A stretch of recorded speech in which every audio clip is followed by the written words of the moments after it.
Sudah tahu belum? Ini adalah 5 kesalahan kenapa orang sering gagal diet. Diet itu tidak dilakukan sehari atau 2 hari, tapi diet itu dilakukan secara konsisten dan kita tahu konsistensi itu tidak mudah. Oleh karena itu banyak dari kita yang sering mengalami gagal diet. Berikut adalah 5 kesalahan kenapa orang sering gagal diet. Yang pertama, dietnya terlalu ekstrim. Biasanya orang kalau awal diet itu nggak mau sarapan, takut gemuk, nggak makan malam, takut berat badannya naik, nggak makan nasi, karena nasi adalah sumber kegemukan. Betul ya? Padahal semakin ekstrim dietnya, karena kita pengen cepet-cepet berat badannya turun, hal ini tuh tidak akan dipertahankan dalam jangka waktu panjang dan juga kita akan kembali ke pola makan yang lama. Yang kedua yaitu melihat diet dari sosial media tanpa bimbingan mentor.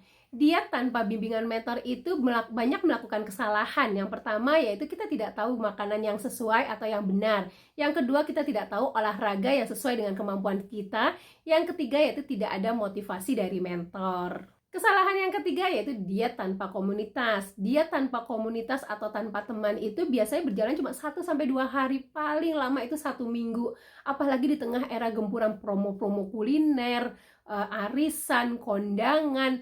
Belum lagi kita kalau self healing dan self reward dengan makanan, itu tantangan sendiri buat kamu yang diet tanpa komunitas. Kesalahan yang keempat yaitu ingin berat badannya turun secara drastis. Diet yang sehat itu turun berat badannya 1 kg per minggu. Jadi hati-hati buat teman-teman yang ada iklan, aku udah turun 10-15 kg dalam waktu 2 minggu. Itu tuh alarm buat kita, berarti dietnya tidak sehat. Bisa jadi yang turun itu bukan hanya lemaknya aja, tapi juga terjadi penurunan air dan juga penurunan massa otot di tubuh kita. Kesalahan yang kelima yaitu biasanya kalau orang diet itu fokus pada angka timbangan, udah turun berapa kilo ya, padahal bisa jadi yang turun itu bukan hanya lemaknya aja, tapi juga penurunan air dan massa otot. Diet yang sehat itu fokusnya pada penurunan lemak, jadi kita harus fokus pada lingkar pinggang kita. Jadi saat kamu diet, terus kamu lihat lingkar perutmu sudah berkurang, tapi berat badannya tidak nurun, itu jangan bersedih, karena itu dietnya sudah benar, kamu sudah berhasil menghilangkan lemak, tapi tetap mempertahankan massa otot dan air kamu.